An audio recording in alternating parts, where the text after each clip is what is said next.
Emerge, I will say something you know. Throughout my entire career in life, I have always believed in the ideals of our nation. The ideals reflected in the Declaration of Independence, that all are created equal and endowed by our Creator with certain inalienable rights. Ideals advanced and affirmed by the service and sacrifice of generations of patriots. The ideals that ground the Constitution of the United States, that here in our country, power ultimately lies not with the wealthy or well-connected, but with all of us, with we the people.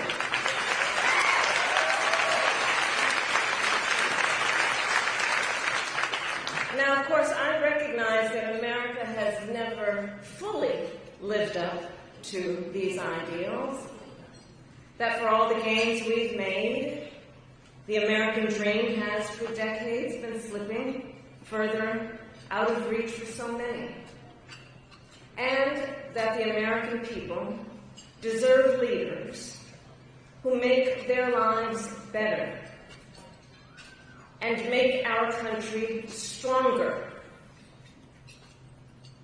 But sadly, we have seen quite the opposite over these past few months. Now, I know tonight's event happens to coincide with the 100 days after the inauguration, and I'll leave it to others to give a full accounting of what has happened so far. But I will say this. Instead of an administration working to advance America's highest ideals, we are witnessing the wholesale abandonment of those ideals.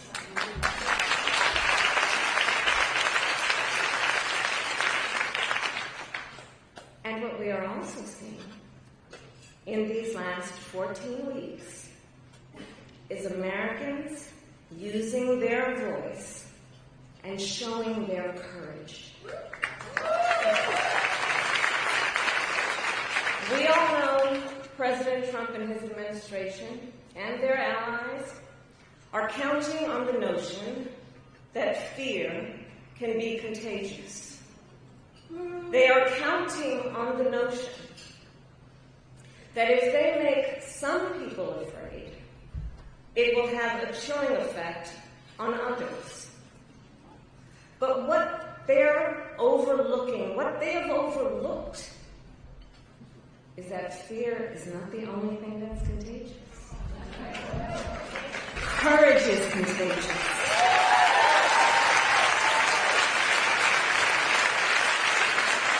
The courage of Americans who are banding together in the face of the greatest man-made economic crisis in modern presidential history.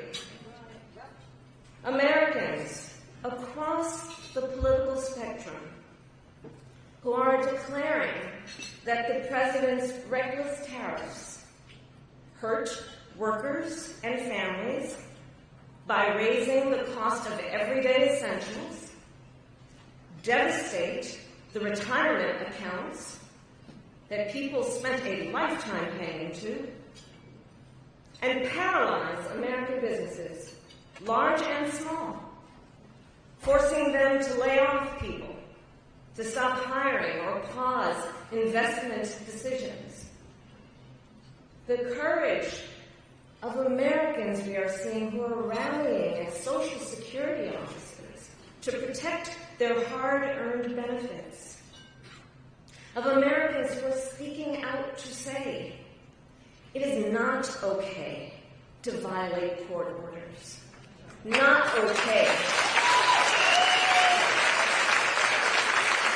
Saying it is not okay to detain and disappear American citizens or anyone without due process.